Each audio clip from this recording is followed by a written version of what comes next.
Hi everyone, I'm Jocelyn. And I'm Angela Lynn. Welcome back to another episode of But Where Are You Really From? Today we're talking about an interesting topic that randomly kind of like came across our paths. Ramon reads a lot of things and he's like more of the voracious learner than I am in general in life. So he often kind of like throws things he's learning my way, and sometimes they're interesting to me, sometimes they're not. This time this was interesting to me, so we decided to actually make it an episode topic. It's this concept of something called the fourth turning. And I don't know how many of you have heard about this. I definitely had not really heard about it until Ramon shared it with me. It's a book that was written by two authors, Neil Howe and William Strauss. William Strauss already passed away, so he's no longer able to speak on the topic, but Neil Howe is still around, and he talks a lot about this, like, generational theory that they came up with, and how it kind of like reveals patterns and cycles within different generations, so like millennials, boomers, the things you usually think of when you think of the word generation, and also like cycles of history. But just to give kind of like a high level view of what this concept is, essentially Strauss and Howe came up with this analysis that they saw as kind of over the past like couple centuries of American history, at least. I think there are like parallels with other parts of the world probably, but their concept is based in American history since like late 1600s is kind of like the start of their analysis. They saw that essentially every like 80 to 90 years, the world would go through a big shift. So there's kind of like, in historical context, it's like every 20 to 25 years, there's almost like a new phase or turning. So then when you reach the end of those like 4 seasons of history, like the world kind of gets reshaped and you like start all over. So go ahead. Oh, I was gonna say the turnings are important because they have very different like societal, economic, and political views. So that's why we're diving into this now, I feel like, because it's such a tumultuous time and we love the crystal ball. So, Indeed. Yeah, so it's like I like the way that they talk about it in the video that I watched. They called it like seasons, kind of thinking of it as like, spring is like the first turning, so that's like when it's the high, like everything's great. Like it's basically right after a big crisis, so like the whole world has come together to like create new institutions, and like there's more a community based kind of feeling because they just went through this like really big struggle together, so it's all like in it for each other kind of thing, and things are thriving. Then you have the summertime when things are kind of like peaking, and because things are so good, then people are starting to be like, wait, why do I care about the collective? I want to like find myself. So it's about like individualism then. And so then things like start kind of being questioned. There's like more kind of cultural upheaval during that time, so you can kind of think of like the hippies and like the free love kind of time when they're trying to break free from institutions. Then, when it comes to fall, is the unraveling. So that's the third turning, and that's when like shit starts hitting the fan, and like things are crumbling more, and eventually that leads to the winter, which is the fourth turning, which is crisis. And what is fascinating to me, why I was like, I'm interested in this topic, is they're like, we are in the fourth turning, like we're in the crisis time period right now, according to their theory. And apparently, according to them, it started at like 2008, essentially, like when the big first financial crisis happened, and is still ongoing now. And there's no like for sure end date yet of this crisis, but like for me at least, I feel like you faux show can feel it. Like it's so tense right now. Like you said, like the world is in chaos right now, and it's like, when is it gonna peak? Have we peaked? When is it gonna end? Well, if it's every 20 to 30 years, it should end in about 10 years. So in 10 Yeah. years, we We'll should be back see. to the high cycle, which would Yes. be interesting to see, but we shall see. Indeed. Yeah, so I was fascinated by it because I was like, this is like it feels like we're living through history when it's framed that way, so it's really cool. And I'm excited to see kind of like what that spring, the next high looks like. Go ahead. Oh, I was just to say, I just generally like discussing these things because I find it really fascinating when people do like meta analysis on large groups.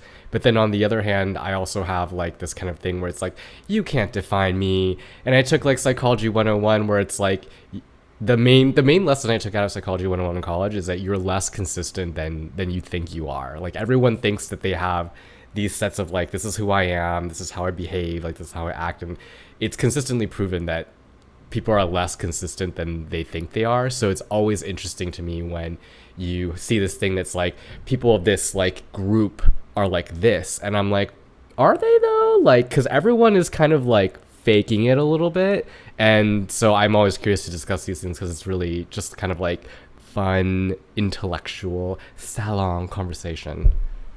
Years, which is a good segue into the other half of their theory, which is around generations and generational archetypes. So what you're saying, it's like you're not as special as you think you are, or maybe you are, but so I don't think anyone, and including them who created the theory, I don't think they're trying to say that like everyone is exactly the same within a generation, but I think it's pretty undeniable to say that like within a generation you have a lot of things in common in terms of like the things you care about, the way you act, and basically the way that they talk about it is like each generation fits within a certain archetype that they've come up with, obviously like the names of them, but it's defined by like certain traits that they have that are defined by how they grew up. And so it's like basically the generational archetypes and the way that we all act is a result of when in the historical world turnings we grow up, when we come of age, when we become old, because whether we grew up in a time of crisis or a time of like highs affects the way that our parents brought us up, and therefore our like outlook on life when we were young, and if we end up being like really, in it for the community or being like rebellious and not trusting institutions. So it is super fascinating to me to see this like essentially the crossover of like when you like which season of life you are in and which season of life like the world is in and how that all shapes you. So yeah, that's kind of like the completion of their theory. I didn't name all the archetypes, but like essentially it's like every generation has like certain traits, and then it's like cyclical. So they mention like, most people have a lot more in common with their grandparents than they do with their parents because their parents always tried to raise them the opposite way from the way they were raised. So then it makes sense that like it would flip with like, skip a couple generations later with the grandparents and grandkids. Yeah, and I think originally when we brainstormed this topic, I was like, this. I mean, there's this very. I don't think it's scientific, or maybe it is. I'm not really sure, but there's this idea that the political pendulum, just swings back and forth every couple of years, and I definitely feel that where it's like you go one direction, then people are like, oh no, went too far, course correct, then you go the other direction, and it's kind of just like a ping pong tennis match where you just kind of bounce back and forth between these two ends of something. Related to like swinging the pendulum, and also kind of like essentially like again we're not as special as we think we are.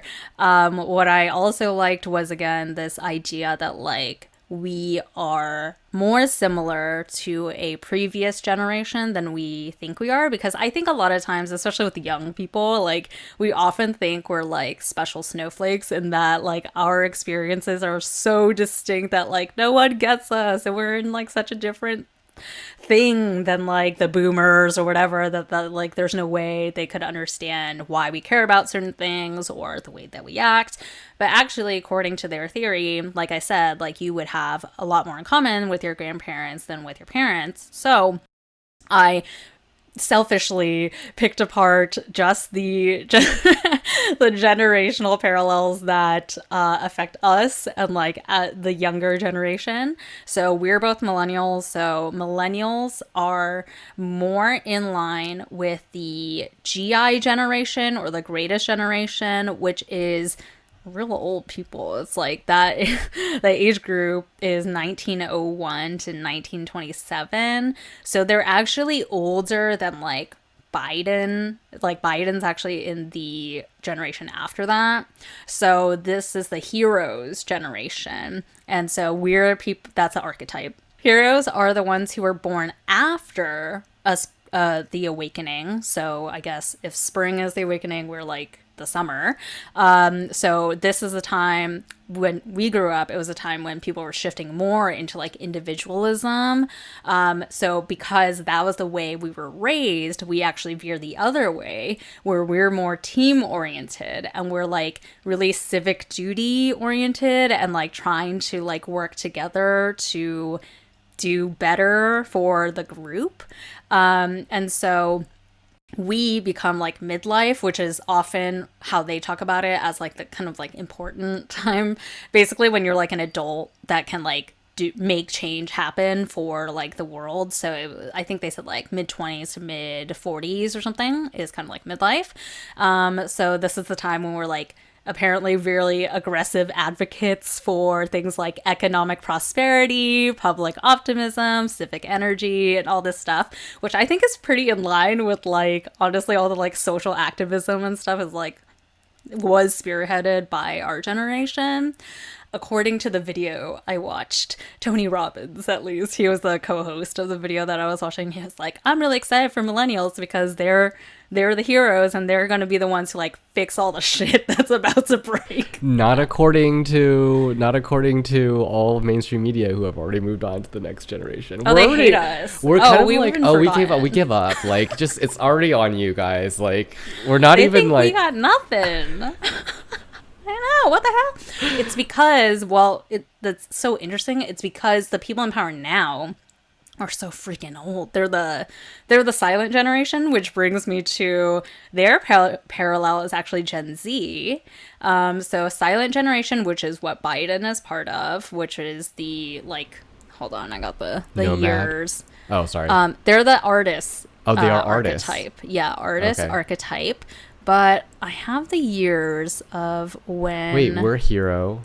Who's before us? We're hero. Gen X is before us. That's nomad. That's correct. Yes. So then, no, they're boomers are before Gen X, and then silent generation, which is Biden. Oh, is Biden's before boomer. Oh my gosh. Yeah, Okay. I know, right? Because She's I feel old like as fuck. in social or like pop culture things, boomers are like the oldest people we can think It's just of. like anyone over 60 is a boomer. That's what I think of too. I know, right? But no, apparently, because it's like Yeah. 20 to 25 years, which makes sense. Fair. But yeah, I was like, wait, Biden's not a boomer, and he's not. No, He's part I of guess silent not. generation. Okay, fair. Yeah, which is like 1923 to 1943 is when those people were born. I'm like, wow, Biden's fucking ancient. He's like a mummy over here. Like, who was born in that age?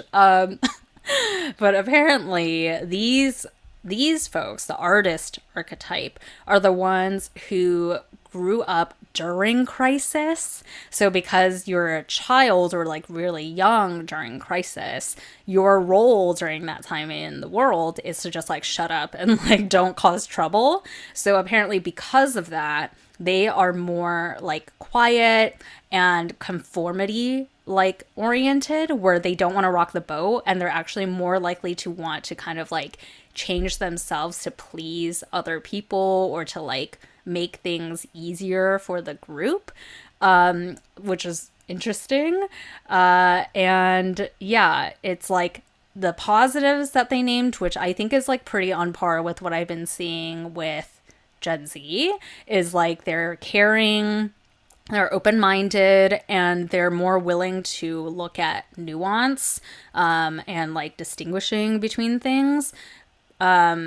So I actually do think that's really interesting, because I think with the idea of like young people, right, a lot of times, at least the way I think of it, is like young people are like, we have more in common with Gen Z than like, I don't know, boomers or like Gen X would.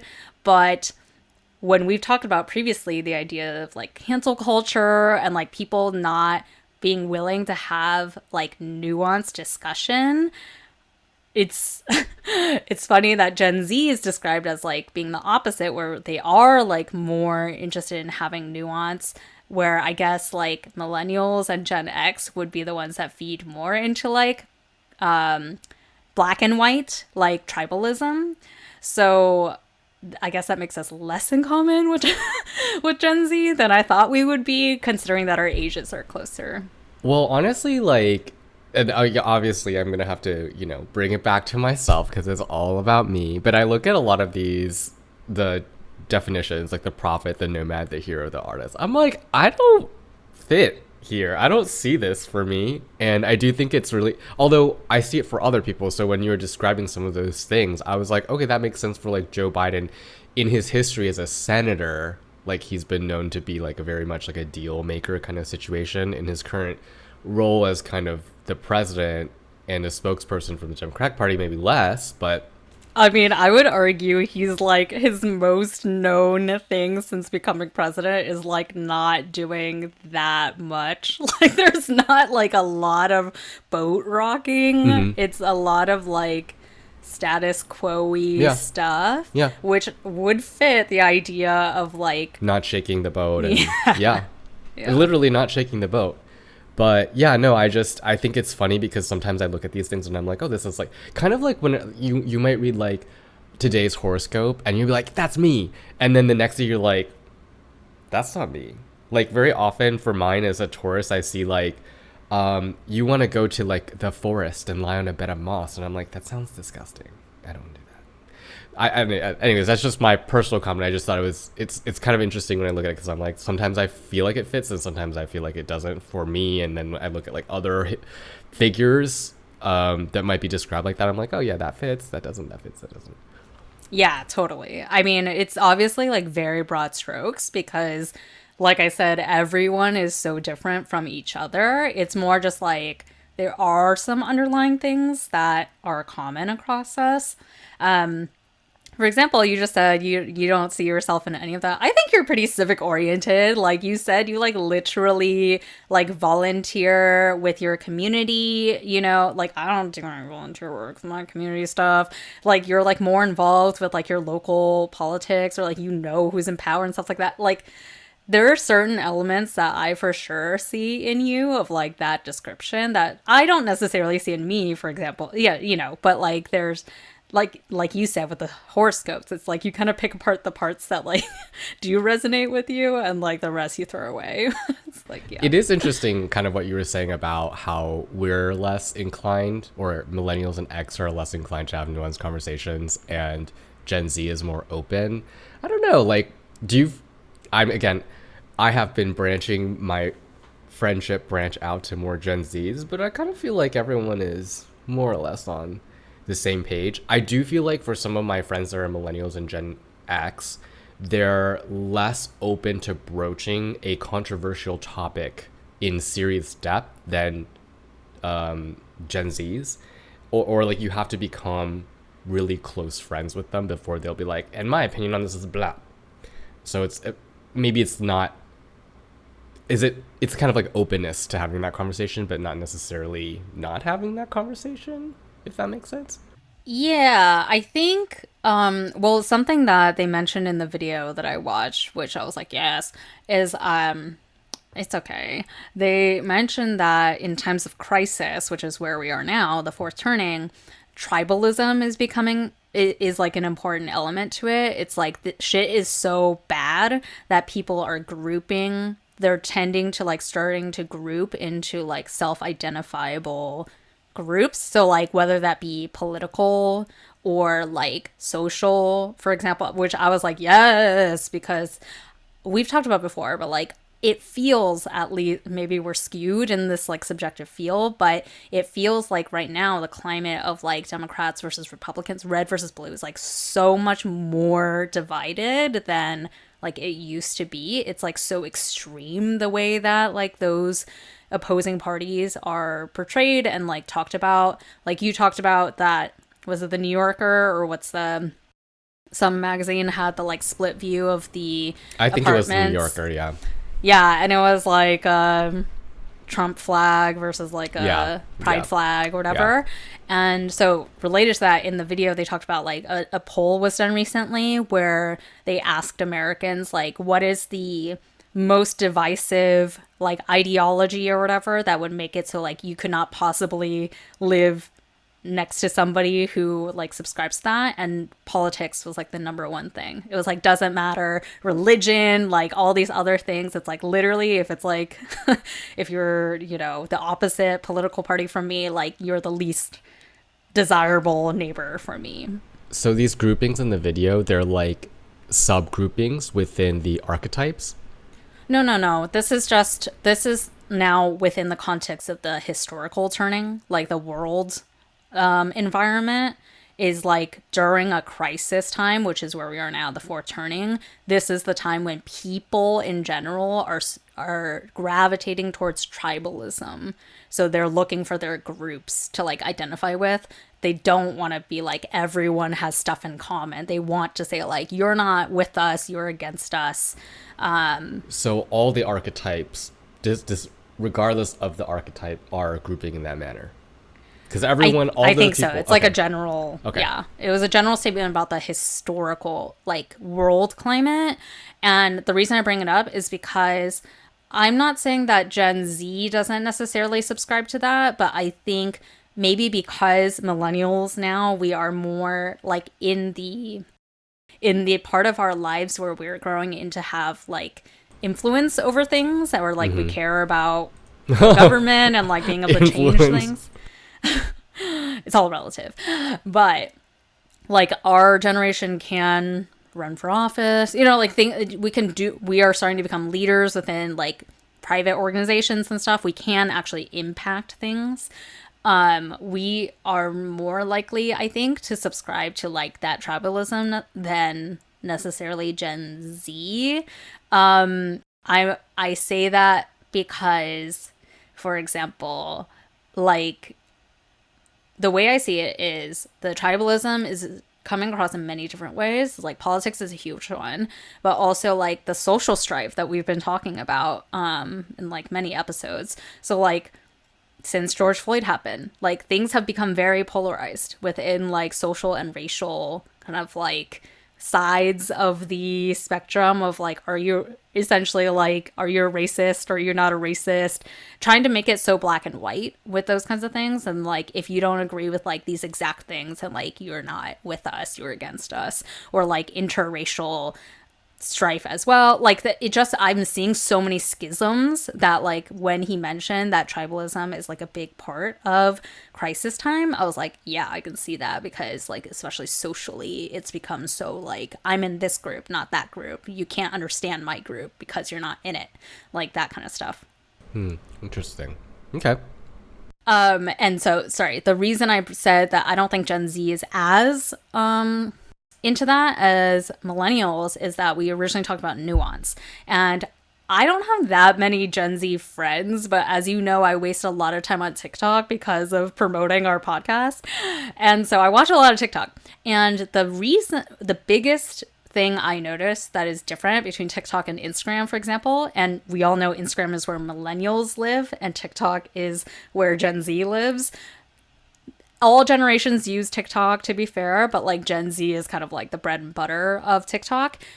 The main difference is that TikTok is where dialogue happens, and Instagram doesn't really like, at least the algorithm doesn't favor like talking and like debating things in the videos. And on TikTok, for example, a lot of stuff that's like the most high performing shit is like, for example, a Gen Z person will record a video and be like, tell me about a time that like you had a controversial opinion, or like tell me your most controversial opinion that like most people would shit on you for.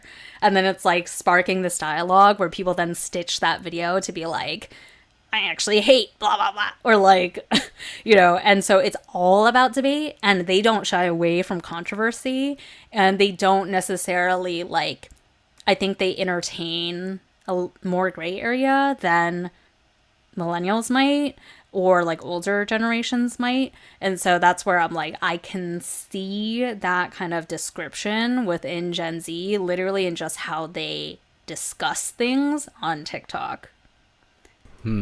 That's interesting, because I wonder if it's just like the visibility of their discussion as a function of the mechanism by which they have the discussion. Because I would never have a serious discussion with anybody on social media, right? But what you're saying is completely different for them, where I don't know how serious the discussion is, but like they are sharing things about themselves that may or may not be consequential to their daily life. And that's like something I wouldn't really do. Like I lurk, like I have there are similar threads on Reddit where it's like, what's the most controversial opinion on this and that, and like people have that kind of like discussion, but I personally don't participate in it. I'm not representative of everyone in the millennial generation, but I also don't have like really visible social media driven conversations around anything that's substantial. Well, that's something we've talked about previously, which is that even though we grew up, like millennials are often associated with being like really technologically savvy, but Gen Z is the first generation that like literally grew up on the internet. Like there was no pre-internet life for them, versus we knew that like dial-up transition phase, or like, you know, we remember the days without internet. And so we've talked about before that like Gen Z is so comfortable with social media that it is like an extension of real life for them. And TikTok versus Instagram is like a really important, I think, division of that, because Instagram is still acknowledged to be more of like your fake reality of like when you're trying to present like the best part of your life, versus TikTok is where people are real. Like a lot of people, and I've done this as well, post real conversations on there and they don't have makeup on. They like look like as shitty as possible because it's like their real self, and they are sharing like legit things about their lives. And it's not weird for them to do that. It's like, it's not that weird for them to think that you can build community within like an online platform. And so yeah, anyways, this is kind of going off topic, but it was about the idea of like, they're not afraid of like talking about things that might be controversial and kind of like instigating that kind of dialogue. Yeah. I think sorry, I don't want to bring it further. I think my point was just that like, I don't know if it is that they are more open to have that conversation. I'm trying to point to the fact that it's just their conversation is more visible by nature of the fact that it's happening on social media. But I feel like you could have similar conversations with your friends. You just wouldn't have that on social media necessarily as an older generation person. But that's a question. Do you have those kinds of conversations with your friends? Like controversial conversations. I think I have very few friend circles where it's like kosher to bring up controversial topics. I think it depends on, I mean, I don't talk to all my friends about, like, that's the thing is I don't like, it's not broadcast in that manner, but that doesn't mean that the conversation doesn't happen. I think it's just like the volume of the conversation maybe. Like I don't broach that topic with all of my friends the way that someone might do that on TikTok, where it's like just open to everybody. Yeah. I mean, for example, I have maybe 3 friends I would ever talk to about controversial topics. Like, I know the podcast is a different thing because it's more similar to TikTok, and we're like, whatever, all the controversial shit. But like, I always like dance around the subject. Like, I feel like it is not as open of a space in general to just like, you couldn't just, like you said, you wouldn't talk to all friends about it. Yeah, and sure. why is that? Is because like, you know, certain friends would be like miffed or like easily not like entertain it, or, you know, have more staunch beliefs you know. So yeah. All right, listeners, welcome to the Fortune Cookie, the closing segment of the podcast, because we always like to end on a sweet treat. I think we want to, again, well, this whole episode has been a giant crystal ball, but we want to pull out the crystal ball within the crystal ball and think about what might be better improved, altered once this phase of crisis that we are currently in is over? Angela, would you like to Yeah, so zooming back out from the generational stuff, because we've been talking about generations for the last like 20 minutes, but yeah, back to the idea of like we're in the fourth turning crisis mode. Yeah, what's it gonna look like when we like come into the next first turning and we're like in a high? Well, I will add one more piece of context that I think is important for this kind of crystal balling is that they noted that at the end or like the climax of every crisis is when shit actually like changes, because they noted like things don't actually change when it's like times of peace. It's only at like the worst of the worst that like shit actually happens. So like they gave the example of like the last fourth turning was ended with World War II. And like post World War II is when all of these really important like global alliances formed. For example, like the UN, NATO, like all these global organizations that we know of today didn't exist until the end of like the last crisis. So that is kind of, keep that in mind of like the scale of what is possible for our next like high. I think honestly the first thing that comes to mind is like some sort of economic financial system upheaval, because like shit is not working right now with like the way that like the banks are functioning and like the stock market and stuff, in terms of like how easily people can like just like lose all their money or like be taken advantage of by banks with like really complicated financial products and stuff. Yeah, I mean, thinking about like when he said like the start of the fourth turning was 2008, I was like, bitch, that was a long time ago. Like, Lehman apparently Brothers things haven't. Yeah, and apparently things haven't changed, because I feel like we're reliving 2008 right now in terms of like the financial situation being as like shitty as it is. So that's the first thing that jumps out at me is like something's gotta give here with like, and it's not even the U.S. It's like the entire world's like kind of fucked up right now. Like every country is not doing great with like inflation. We talked about inflation in a previous episode. Like everyone's pretty bad right now, and income inequality is like so fucking extreme. So like I don't know what it is, but like that's the first like big thing I think will hopefully be tackled by like the climax of this fourth turning. Okay, well, I will say then that mine is that as people coalesce behind whatever this is, like this problem solving concept, that we don't forget that at the end of the day, I think the problems that we're trying to solve are human problems, meaning they affect people. So what I see a lot of the times is like, how can we save the economy? How can we change this like structure? But it removes from the conversation the people that it impacts, right? Like that conversation for me, it should never be like, how can we save the economy? It's like, how can we help the regular people who are struggling to make enough money to buy food for their family? How can we help those people make more money or support them so they can buy the food that they need for their family? Like, I just hope that as we become more solution oriented and coalesce towards this kind of building of whatever future there is, that's kind of kept at the forefront. And people don't forget that, because I think that is what's really has gotten us into a lot of trouble, is that we're now in the place where we are trying to fix problems to something that doesn't actually benefit anyone at the end of the day. Like it might have at some point in time, whatever it is that you're trying to fix, what institution, your process, whatever, but it doesn't right now. And so as we look to solve problems in the future, we need to remember that it needs to serve a purpose. It needs to serve a human purpose. Yeah, I agree. It's definitely like and it's similar to what we talked about with the student loan forgiveness thing. I see it as like a band-aid versus an actual solution.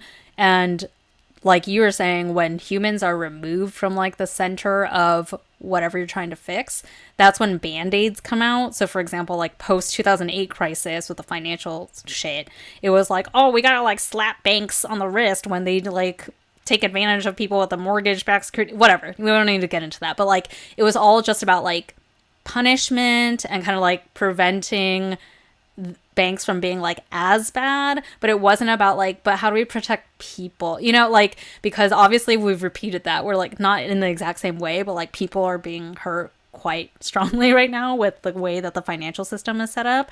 So hopefully, at least with that regard, and like any other aspect that is tackled after this fourth turning, it is more like shit is not working to like the benefit of mankind right now. So like, how do we rethink the system as opposed to like patching problems that like don't actually solve the main issue? So I agree. I think it definitely needs to, and hopefully with the idea of like collectivism being like the driving force of like all these innovations, they would put people at the forefront, but we'll find out. That's my optimistic take and hope is that they will. Yeah. Well, I think it will, because if things are really as cyclical as they are, certainly the UN, for example, is like a great like step forward that is better than no UN. I mean, like, I'm gonna be that face. That's true. Like, That's true. No one's perfect, but it's like, imagine the world before the UN was created. Like, I'm sure shit would be like crazier right now with geopolitics if the UN didn't exist.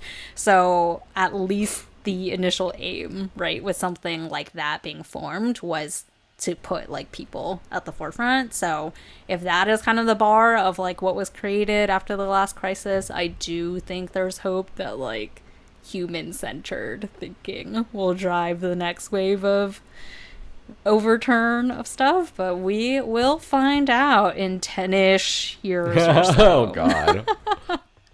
After 10 more years of struggling. My hope is I will marry rich and be on a private island in 10 years. So and it don't matter which turning it is for me. Don't get fucked up by the financial system, and their assets don't get fucked up because someone could be rich right now, but that shit could go away tomorrow in today's climate. Lord. Okay, well, with that, we hope you all are staying safe and stable during this time of continued crisis. Let us know what you thought about this. Is this the first time that you heard about this concept of the fourth turning, or did you hear about it before? What resonated with you? What completely didn't make any sense to you, or you think is stupid? Let us know in the comments of wherever you're watching this, because I do think it's a pretty interesting topic. So let us know what you think, and we'll just keep the conversation going. And come back next week, because we'll have a fresh new episode for you then. And until then, 再见, bitches.